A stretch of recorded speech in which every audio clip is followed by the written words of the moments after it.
Trump గెలవక మునుపు అధ్యక్షుడిగా Modi, Trump ద్వయం చాలా మంచి స్నేహంతో కూడుకున్నది. అమెరికా, భారత్ మధ్య సంబంధాలు బలోపేతమవుతాయి అని చాలామంది అనుకున్నప్పటికీ, ఈ మధ్య ట్రంప్ వైఖరి కాస్త అనుమానాస్పదంగా ఉంది. ఎవరొచ్చినా కూడా ఆ దేశానికి ఇప్పుడు పాకిస్తాన్‌కి ఎవడు అధ్యక్షుడొచ్చినా కూడా ఆ దేశపు ఆర్మీయో లేకపోతే ఉగ్రవాద సంస్థలో నియంత్రించినట్లుగా, ఈ అమెరికాకి ఆ డీప్ స్టేటో లేకపోతే ఆ సీఐఏనో కంట్రోల్ చేస్తుందేమో మరి తెలీదు. అంతకుముందు ఒకలాగా, ఇప్పుడు ఒకలాగా అన్నట్లుగా ట్రంప్ వ్యవహార శైలి కనిపిస్తూ ఉంది. అది నిజమే. భారత్ మానవతా హృదయంతో యుద్ధాన్ని ఆపితే, అదేదో నేను చెప్పడం వల్ల ఆపేశారని తనకు తాను కితాబిచ్చుకోవటం ట్రంప్‌కే చెల్లింది. సరే, అంత హుందాగా మెలిగినటువంటి మనిషి యాపిల్ సంస్థ భారత్‌లో పెట్టుబడులు పెడుతుంటే ఎందుకు ఓర్చుకోలేకపోయాడు? ఎందుకంత బాహాటంగా నేను చెప్పాను యాపిల్ కంపెనీకి అక్కడ ఇన్వెస్ట్‌మెంట్స్ చేయొద్దు. భారత్ పెద్ద టారిఫ్‌లు ఎక్కువగా విధించే దేశం. ఆ దేశంలో ఉండే జనాలు వాళ్ళ కోసం ఆలోచిస్తారు. నీకేమన్నా ప్రాబ్లమ్ వస్తే నీకోసం రారు అనేలాగా ట్రంప్ మాట్లాడారు. అయితే ఇప్పుడు దీన్ని టాకిల్ చేయడం అనేది మన విదేశాంగ శాఖ మీద ఉన్నటువంటి, మన భారత ప్రభుత్వం మీద ఉన్నటువంటి ఒక మంచి టాస్క్ అని చెప్పుకోవాలి. Tight task. అమెరికాతో ఎలా పడితే అలా డీల్ చేయలేం గదా! అది ఒప్పుకున్నా, ఒప్పుకోకపోయినా ఆ దేశం మీద ప్రపంచమే ఆధారపడి ఉండేలాగా తయారైపోయింది. కానీ తిప్పికొట్టాల్సిన అవసరం ఉంది. దీన్నే ఇప్పుడు కాంగ్రెస్ కూడా ప్రశ్నిస్తూ ఉంది. కాంగ్రెస్ ఒక ట్వీట్ చేసిందండి. ఆ ట్వీట్‌లో ట్రంప్ మాట్లాడినటువంటి మాటల్ని పొందుపరుస్తూ And we have Apple, as you know, is coming in.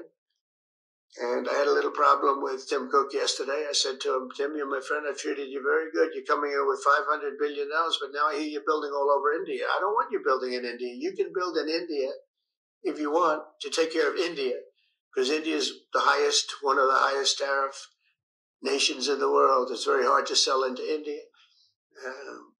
And they've offered us a deal where basically they're willing to literally charge us no tariff. So we go from the highest tariff, you couldn't do business in India. We're not even a top 30 in India because the tariff is so high. ఇలా మాట్లాడారు. ఇవన్నీ తెలిసిందే గదా! మన భారతదేశంలో ఉండే టారిఫ్‌ల గురించి, వాటి గురించి చెప్తూ, అక్కడ మీరు ఇన్వెస్ట్ చేయడం మాకు నచ్చట్లేదు. మీరు ఇండియాని డెవలప్ చేయడం మీ ఇన్వెస్ట్‌మెంట్స్ ద్వారా మాకు నచ్చట్లేదు. $500 బిలియన్ మీరు మీ వ్యాపారాన్ని ముందుకు తీసుకొస్తున్నారు. చాలా సంతోషం. కానీ వాట్ ఈస్ దిస్ అనేలాగా ట్రంప్ యాపిల్ సీఈఓతో మాట్లాడినట్లుగా ట్రంపే చెప్పారు. ఇదే వీడియోని ఇప్పుడు కాంగ్రెస్ ఇక్కడ తన అఫీషియల్ ఖాతాలో ప్లే చేస్తూ ఏమంటున్నారంటే, told Apple CEO Tim Cook, I don't want him to build in India, said US president Donald Trump during his visit to Qatar. Where is the Modi government? Will the Prime Minister break his silence and condemn this blatant insult? First, Trump questioned India's sovereignty, claiming we agreed to a ceasefire in exchanging for trade. And now he is targeting our economic growth and investments. This is not just rhetoric. It's a direct challenge to India's autonomy and global standing. The Modi government must respond decisively. A clear, firm statement is needed అని చెప్పేసి కాంగ్రెస్ చెప్తూ ఉంది. Okay. ఒక విపక్ష స్థానంలో ఉండి question చేసేటటువంటి విధానం ఇదే. బానే అడిగారు.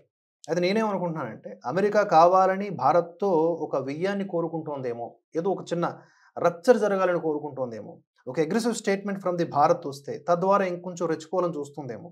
దీన్ని నిజంగానే మోదీ గవర్నమెంట్ ఎలా టాకిల్ చేస్తుందనేది సస్పెన్స్‌గానే ఉంది యాజ్ ఆఫ్ నౌ. ఇంతవరకైతే గట్టిగా ఏమి చెప్పిన దాఖలాలు లేవు. మొన్న అదంపూర్‌లో మాత్రం ఆ ఎయిర్ బేస్ వద్దకు మోదీ వెళ్ళినప్పుడు జవాన్లతో మాట్లాడుతూ, టెర్రరిజం, ట్రేడ్ కలిసి ఒకే చోట ప్రయాణించలేవు, ఒకేసారి ప్రయాణించలేవు అని చెప్పేసి మాట్లాడారు.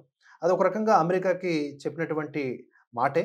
అయినా కూడా సూటిగా, స్పష్టంగా ఒక స్టేట్మెంట్‌నైతే అమెరికాకి విరుద్ధంగానో, లేకపోతే అమెరికాకి టార్గెట్ చేస్తూనో భారత్ చేయాల్సినటువంటి అవసరం ఉంది అని విపక్షం, ముఖ్యంగా కాంగ్రెస్ పార్టీ కోరుతోంది.